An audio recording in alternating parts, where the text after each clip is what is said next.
I feel like there's only one question that you ask every time you go out to make a creative choice, and that is it real or is it fake?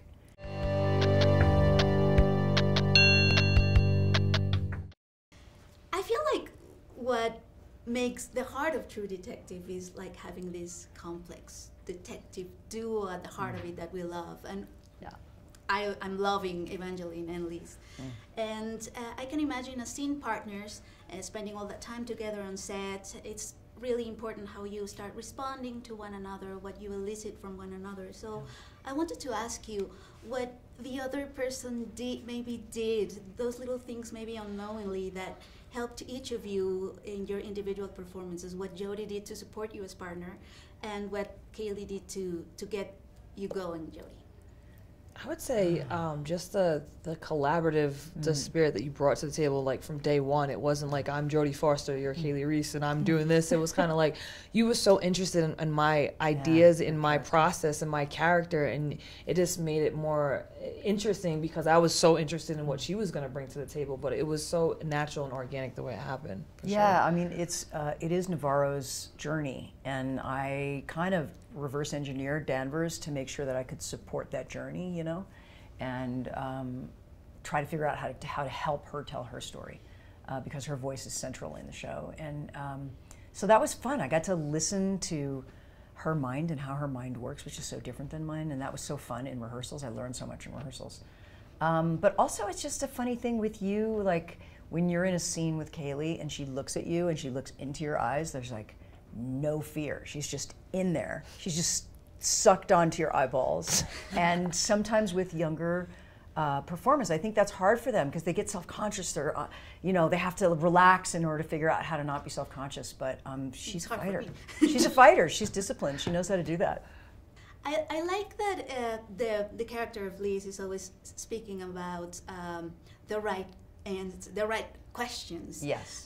How that make you move forward. So I wanted to ask you, what were the right questions maybe for you that had led you to this moment, or in your careers as actors, or that you that are guiding yourselves right now at those different stages of your career that you're at? Is this real life is probably the primary question that I've asked. You know, it's been such a blessing, at least for me personally, to get these opportunities so early on in my career, and to work with a legend like Jodie, tell a story, to work with a director like Issa, that's the only question, is this real life? You know, for me, because there was a lot of distraction in our industry about, you know, press and media and what do people think of you and the audience and do they like it, I feel like there's only one question that you ask every time you go out to make a creative choice, and that is it real or is it fake?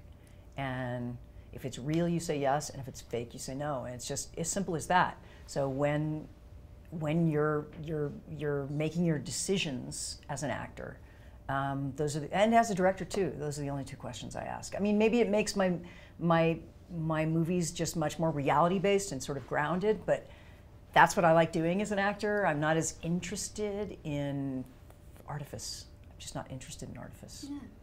And Jodie, I was thinking at the premiere what a treat it is to watch you in a longer format. Like, you know, thanks. like I want 30 episodes of this Yeah. right now. And yeah. I was thinking, was it enjoyable for you, how that felt for you, that you could inhabit as a young emerging actress, which you're a force of nature, by the way, and you that have such a legacy, how did you enjoy that, to inhabit these characters with more time to obsess over them? Yeah, I mean, I think time does something to you. It definitely brings out a lot, and we had a lot of time with these characters and each other to kind of immerse. And we didn't shoot it in chronological order, which was really interesting as well. It brought a lot of different, like, we got to revisit like episode 1 and then go back to 6, and it was really good, nice to see how after maybe a couple of weeks going back to episode 1, how we grew as performers and kind of learned our character more. It was really interesting. Yeah, that's a weird. Streaming is a beautiful discovery. It's just a treasure to be able to see that journey extended. And now I'm addicted. Now I don't want to do anything else. Yeah. More TV shows. Yeah. And it was pretty fantastic to watch at the premiere at 4 women standing side by side, and yes. you know, with True Detective behind them, and it shouldn't be exceptional, certainly, but here in Mexico it certainly is. And I wanted to hear your take on that. Exceptional for me, I've never been on a show with other women, really, to tell you the truth. I've only done a few films with women directors, and so it's new, and it's just such a good feeling to look up there and to realize, like, oh wow, I guess, yeah, we did this together, this sort of sisterhood, and there's something that comes out of it that's really special, that's hard to describe, about the kind of commitment and how we have each other's backs. It's not about competition. It's like we're doing this together, and like it's like I want Mary Jo, our producer, like I want her right there in the middle because she's just so great and she works so hard and she has such a huge contribution. And sometimes I feel like men don't feel that way. Sometimes I think they don't feel that way. Maybe they're competitive or something in ways that we aren't. Yeah. And I think that, I don't have much to compare it to. I just listen to kind of like Jodie's stories about but being from the outside looking in, you don't see women in that type of position, especially compared it to my boxing career. It's the same thing. You don't see, or you haven't seen up until recently, women kind of headlining shows and being the ones on the mics, being the refs and everything else. So it kind of goes hand in hand because it's an entertainment business, and it's just, it's really nice to see that collaboration. And it rings true as well, like with women fighters, we're not competing against each other. We're just, competing. Right. We have the common, not enemy, but we have the common goal to just get more fights, more recognition, and now we just want to tell the story with this industry too. Yeah. I wanted to talk about Issa and yes. what you each, what kind of relationship did each of you created with her? Because I figure I can imagine different characters, yes. different approach. So. Yeah, just love her. I mean, we love her not only because she's brilliant and intelligent and emotionally intelligent and flexible and has all of this ability and talent, but because she's fun and she wants to get in there and she's honest, brutally honest, which for me is a real plus. She did work differently with both of us. Yeah.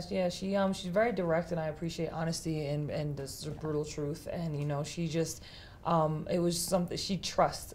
Trust is a big part of her. She trusts our decisions and our choices. And with these characters in the story that's so precious to her, that to me was very honorable. That she trusts us to help her tell this story that she loved so much and she so brilliantly wrote. So it was just and directed us differently. I mean, I require a kind of different thing from the director than Kaylee does, and that she's able to be flexible enough to know that she approaches both of us differently. Yeah, that's an amazing way to be able to read a room and read people and to be able to just communicate and speak their language, basically.